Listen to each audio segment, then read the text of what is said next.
Hey guys, what's up? Welcome back to my YouTube channel. My name is Sam. All right, so a lot of people have been asking me, hey Sam, how do you store your money? Because there was a time I posted something that, hey, you don't actually need a domiciliary account, to store US dollar or whatever. And people have been asking me, how do you and your friends, those in Nigeria and outside Nigeria, how do you guys keep money? Because the truth is, not much people keep their money in the bank these days. Yep, just in case you don't know. There are a lot of guys around the world in both in Africa and outside Africa. They don't put their money in the bank. They keep their money in a blockchain wallet or in a cryptocurrency form and only change it to Naira or Ghana, whatever country you're watching from. They only change when they need money to spend, right? So this way they maintain a good value of their money, right? Don't forget to subscribe to the channel. Please hit the subscribe button right now, and also like this video if you find it very informative. All right, so first thing you need to understand is that cryptocurrency is a kind of money that's not controlled by government or banks. Okay, it lives on the internet. It obeys pure demand and supply. So first of all, let's look at the coin market cap. Now, coin market cap is a website that gives you um, the list of all cryptocurrencies or most cryptocurrencies or most tradable cryptocurrencies. And of course, Bitcoin has been number one for a very long time. And an example of a cryptocurrency that people store their money in instead of their local currency is USDT or called Theta. As you can see, it's called USDT here. So personally, I use USDT too. I know a lot of people around the world that uses USDT. Now, what they do is this: since the money in your country is subject to how good or bad your government is, and cryptocurrency is subject to how good demand and supply is, subject to mathematics, pure mathematics. So you get to have something more stable, right? So if you take the market capitalization of Theta is an example of a stable coin. Now, stable coins are cryptocurrencies that are built to be around $1.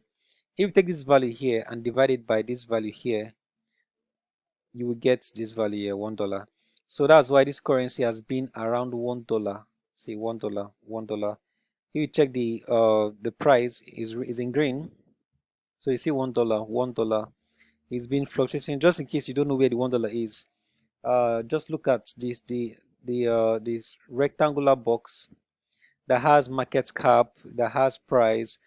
Then you see another price in BTC. So this is the price, the green price, not the yellow price or the orange price. That we're looking at the green price. So as you can see, just here it dipped a little bit to 0.9 and then came back to $1. So then yeah, it went up to 1.03 and it's still just been around $1. So it's been around since 2015. So as you can see, it's been pretty stable over the years, right? And of course, it's obeys pure mathematics, right? So a lot of people are using the reason why the fluctuations. Let me tell you why the fluctuations here has been increasing, because a sudden spike or a sudden dump. Now, what a sudden spike comes when people sell their other cryptocurrencies or put money, into buying Theta. Now, the reason why they do that is because they want to maintain the value of their money. For example, when Bitcoin gets to maybe $20,000, what some people do is they move their Bitcoin into stablecoin, such as USDT, so as to maintain the value of $20,000. So when Bitcoin falls to maybe like $10,000 or $5,000, making market crashes, you will still have that $20,000, but that $20,000 will be in what? Will be in Bitcoin. Right, so traders use it as a safe haven. When they make gain, they change their gain into USDT. USDT is a type of stable coin, right? So traders do it. Some salary earners these days, that's what they do. When they get, assuming your salary is 1 million naira, some people will change 30% into USDT and 30% into some other cryptocurrency and some other stable coins also, right? So this is an example, right? But there's something called DeFi, which I would like to tell you guys. So in summary, you can actually use USDT or stable coins as your own bank. So get a wallet, a decentralized wallet that enables you have your own private key. Keep your money in USDT. That's what I do. That's what a lot of people do. And then only change to your local currency when you need it. No need for a domiciliary account. All right. So there was an article recently about DeFi. Just in case you don't know what DeFi is, let's do a quick search to see what DeFi is. All right. So recently, when there was a market turmoil, when there was a market crash, uh, there was a DeFi on EOS and a DeFi on Ethereum. DeFi means decentralized finance. Just in case you're wondering. All right. So when the whole coronavirus thing broke, there were two DeFi's, right? One is called DAI, and the other one is called USDT. So when the market crashed, because of how these DeFi are cryptocurrencies too, right? And let me just show you one of them. We have where is it? Where is it? Where is it? One is on EOS, and one is on ETH. I want to find the name of the one on EOS. It's actually called EUSDT, but I want to see if it was written here. Yeah, this is it, EUSDT. Right, so let's find out what EUSDT is by going to their website. So EUSDT is the number one decentralized EOS-backed stablecoin.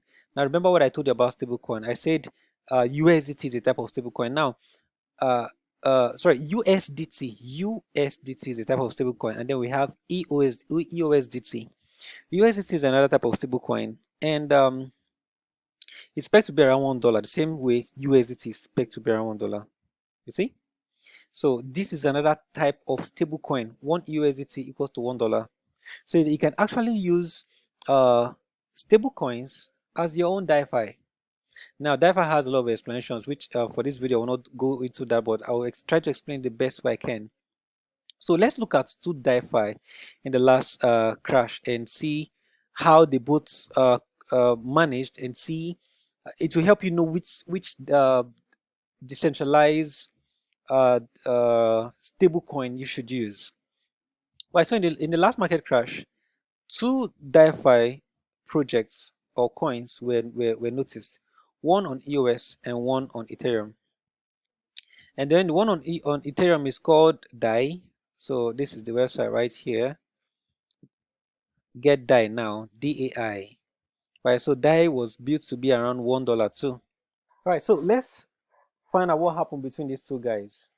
Where do we start from? Okay. So when the downtrend started, right? So Ethereum or Ether took a huge 33% hit of roughly $60 by 130, plunging to 46% downfall overall within these 2 days. EOS covered almost the same numbers. What that means is that these two protocols, coins, fell by a huge percentage. Now, when steel started falling like this, people tend to move their money into DeFi's, stable coins. So when the DeFi came, as soon as the crypto market entered panic, people started selling off. Now, the reason why they are selling off, they're either selling off into cash or they are selling off into DeFi's, such as stable coins, right?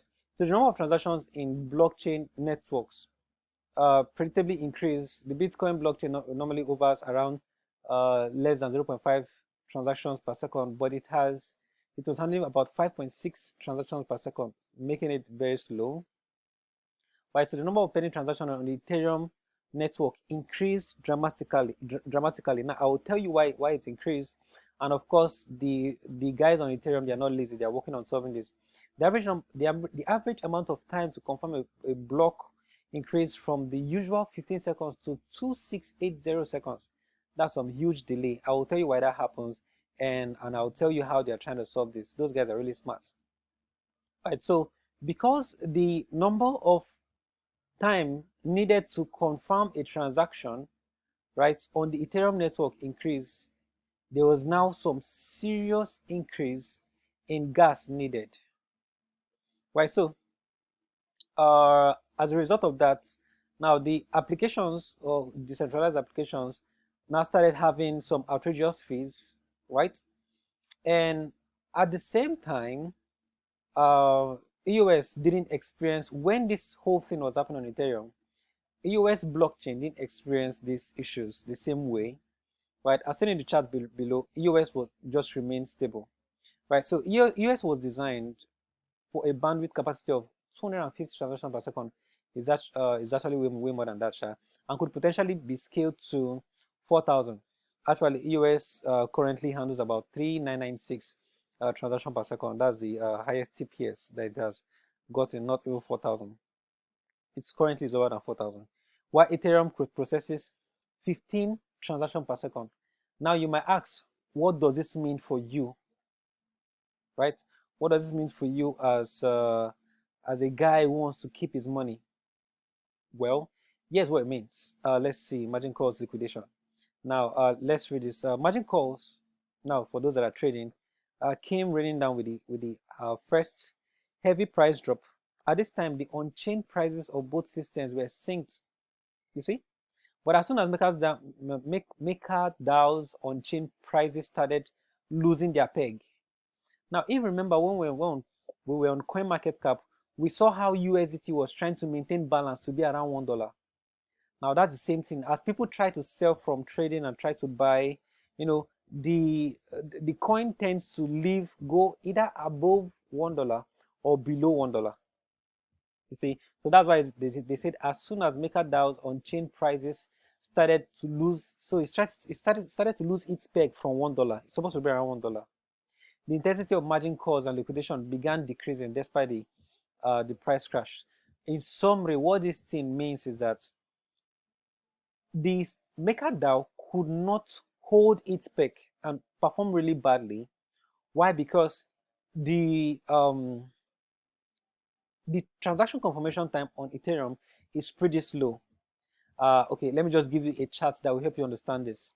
Now, MakerDAO is built. Yeah, this is the best way to explain it.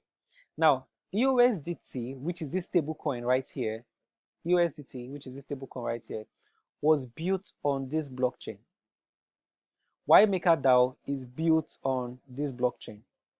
As you can see, this blockchain has been processing over 600,000 transactions within the past 24 hours. And then it's currently using 46% of its capacity to process 600,000 transactions. You see, why EOS is processing over 70 million transactions and using 54% of its capacity. Now, this stablecoin was able to perform well because its blockchain is faster and can handle more transactions. This guy was able to lose its peg. Why? Because the blockchain is slow and can only take fewer transactions.